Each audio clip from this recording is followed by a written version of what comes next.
meus amigos, minhas amigas, como é que vocês estão? Sejam bem-vindos a mais um estudo da Gênese, os milagres e as predições segundo o Espiritismo.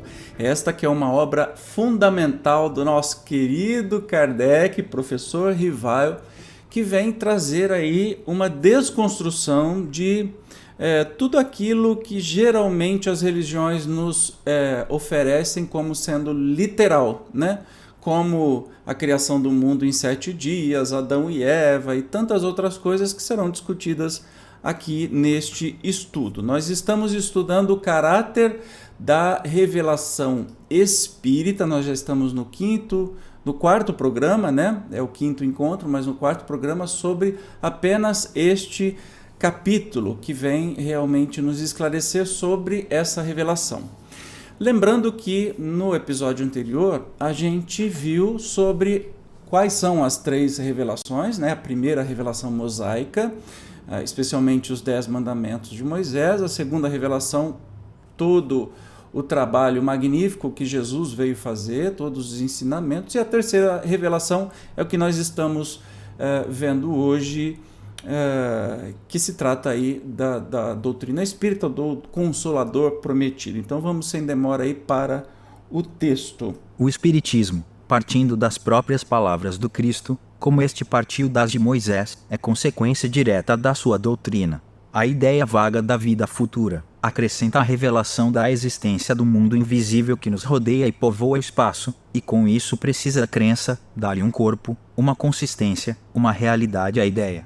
Define os laços que unem a alma ao corpo e levanta o véu que ocultava aos homens os mistérios do nascimento e da morte. Pelo Espiritismo, o homem sabe de onde vem, para onde vai, porque está na terra, porque sofre temporariamente e vê por toda parte a justiça de Deus. Sabe que a alma progride incessantemente, através de uma série de existências sucessivas, até atingir o grau de perfeição cedilha maiúsculo que a aproxima de Deus. Sabe que todas as almas, tendo um mesmo ponto de origem, são criadas iguais, com idêntica aptidão para progredir, em virtude do seu livre-arbítrio, que todas são da mesma essência e que não há entre elas diferença, senão quanto ao progresso realizado, que todas têm o mesmo destino e alcançarão a mesma meta, mais ou menos rapidamente, pelo trabalho e boa vontade. Que curioso, aqui ele está meio que resumindo o Livro dos Espíritos e dizendo o que é o Espiritismo. Continuando aqui, sabe que não há criaturas deserdadas nem mais favorecidas umas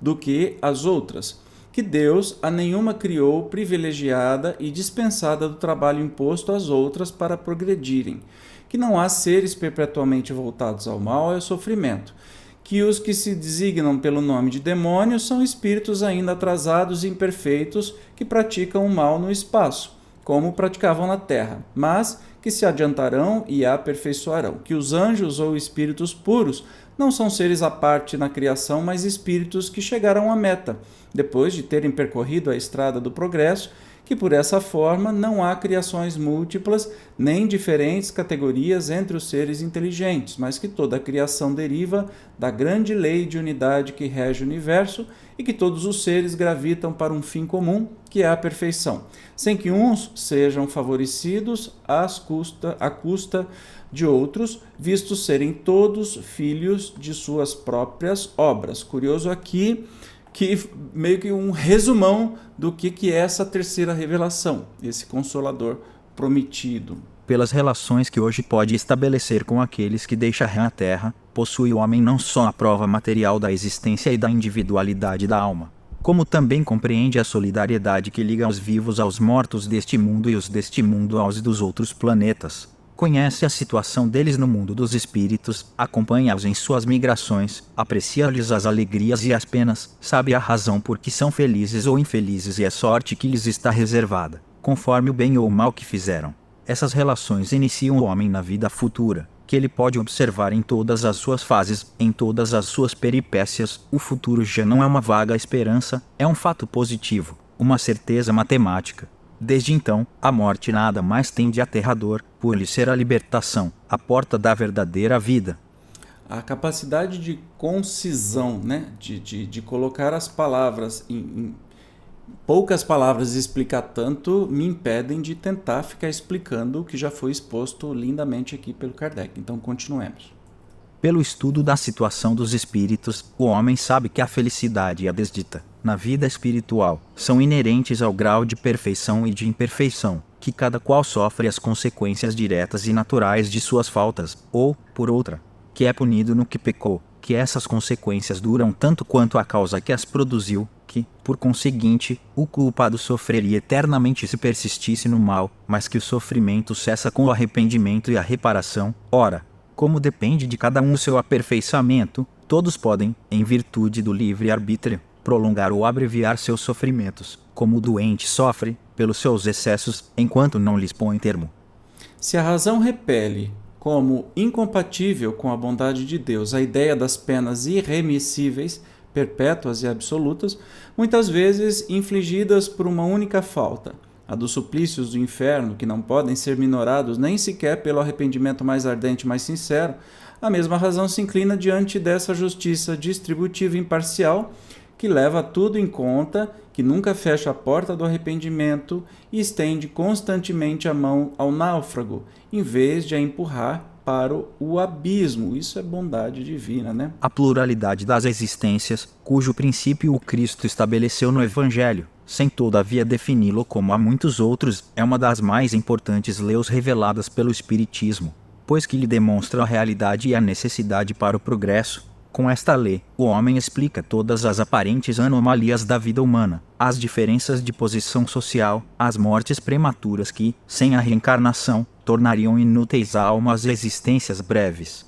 a desigualdade de aptidões intelectuais e morais, pela ancianidade do espírito que mais ou menos aprendeu e progrediu, e traz, nascendo, o que adquiriu em suas existências anteriores. Com a doutrina da criação da alma no instante do nascimento, vem-se a cair no sistema das criações privilegiadas. Os homens são estranhos uns aos outros e nada os liga, os laços de família são puramente carnais. Não são de nenhum modo solidários com o passado em que não existiam. Com a doutrina do nada após a morte, todas as relações cessam com a vida. Os seres humanos não são solidários no futuro.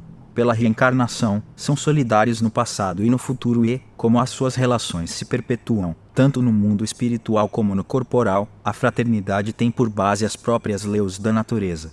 O bem tem um objetivo e o mal consequências inevitáveis. Com a reencarnação, desaparecem os preconceitos de raças e de castas, pois o mesmo espírito pode tornar a nascer rico ou pobre, capitalista ou proletário, chefe ou subordinado, livre ou escravo, homem ou mulher. De todos os argumentos invocados contra a injustiça da servidão e da escravidão, contra a sujeição da mulher à lei do mais forte, nenhum há que prime, em lógica, ao fato material da reencarnação. Se, pois, a reencarnação funda numa lei da natureza o princípio da fraternidade universal, também funda na mesma lei o da igualdade dos direitos sociais e, por conseguinte, o da liberdade. Novamente, eu não vou ficar acrescentando nada aqui, porque esse é um resumão sobre o que é o Espiritismo, o Livro dos Espíritos, e eu acho que fica muito mais claro, né? Tirai ao homem o espírito livre e independente, sobrevivente à matéria, e fareis dele uma simples máquina organizada, sem finalidade nem responsabilidade, sem outro freio além da lei civil e própria a ser explorada como um animal inteligente. Nada esperando depois da morte, nada obsta a que aumente os gozos do presente. Se sofre, só tem a perspectiva do desespero e o nada como refúgio. Com a certeza do futuro, de encontrar de novo aqueles a quem amou e com o temor de tornar a ver aqueles a quem ofendeu, todas as suas ideias mudam.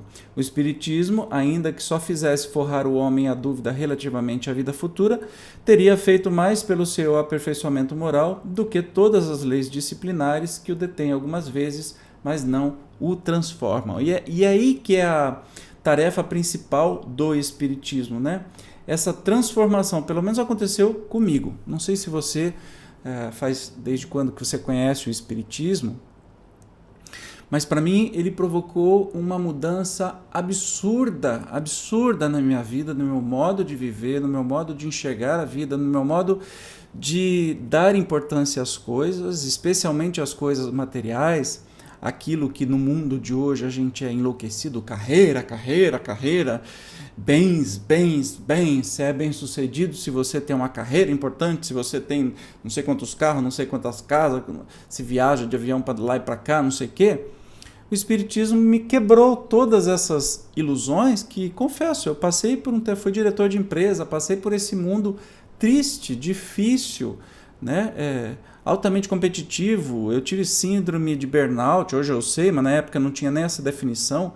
Quase morri, foi horrível assim, e eu passei por todo esse processo e o Espiritismo me deu todo o amparo possível para virar a chave da minha vida, justamente por me apresentar todas estas verdades que estavam aí, na minha cara, e eu não queria ver. Especialmente enquanto eu era católico, por exemplo, era impedido de ver, porque só via aquilo que a igreja queria que eu notasse, né? E o Espiritismo me libertou, não sei quanto a você. Então, continuando aqui a leitura, hoje você percebe que é mais leitura porque é um resumão do que é o Espiritismo. A gente estuda a fundo tudo isso que está sendo falado nos episódios do Livro dos Espíritos, tá? Sem a persistência da alma, a doutrina do pecado original não seria somente inconciliável com a justiça de Deus, que tornaria todos os homens responsáveis pela falta de um só, seria também um contrassenso, e tanto menos justificável quanto. Segundo essa doutrina, a alma não existia na época a que se pretende fazer que a sua responsabilidade remonte. Com a persistência, o homem traz, ao renascer, o germen das suas imperfeições, dos defeitos de que se não corrigiu e que se traduzem pelos instintos naturais e pelos pendores para tal ou tal vício. É esse o seu verdadeiro pecado original, cujas consequências naturalmente sofre, mas com a diferença capital de que sofre a pena das suas próprias faltas, e não das de outrem, e com a outra diferença, ao mesmo tempo consoladora, animadora e soberanamente equitativa, de que cada existência lhe oferece os meios de se redimir pela reparação e de progredir, quer despojando-se de alguma imperfeição, quer adquirindo novos conhecimentos e, assim, até que, suficientemente purificado, não necessite mais de vida corporal e possa viver exclusivamente a vida espiritual, eterna e bem-aventurada. Pela mesma razão, aquele que progrediu moralmente traz, ao renascer, qualidades naturais, como o que progrediu intelectualmente traz ideias inatas, identificado com o bem, pratica sem esforço, sem cálculo e, por assim dizer, sem pensar. Aquele que é obrigado a combater as suas más tendências vive ainda em luta. O primeiro já venceu, o segundo procura vencer. Existe, pois, a virtude original, como existe o saber original, e o pecado ou, antes, o vício original. Muito interessante todas essas significações, né? O mocinho não sabe dizer pré-existência. Eu me divirto com essa leitura aqui. É inteligência artificial, tá? Que lê. Mas, obviamente, eu não sei ainda ensinar para ele, porque se eu soubesse ensinar, eu ia ensinar algumas coisas. Mas, assim, o texto de hoje a gente encerra por aqui, porque exatamente é o que eu tinha planejado. O Espiritismo vem tirar essa cortina de fumaça sobre todos esses ensinamentos, né?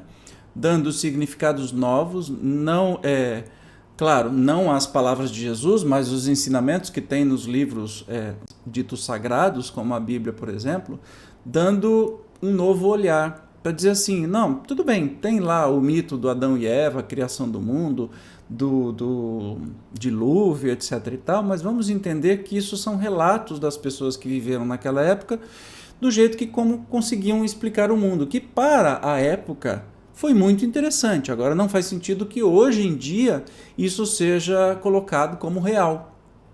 Tanto que ainda quando eu era católico, o padre da minha paróquia jamais dizia que Adão e Eva tinham existido realmente, enquanto outros lugares falam isso.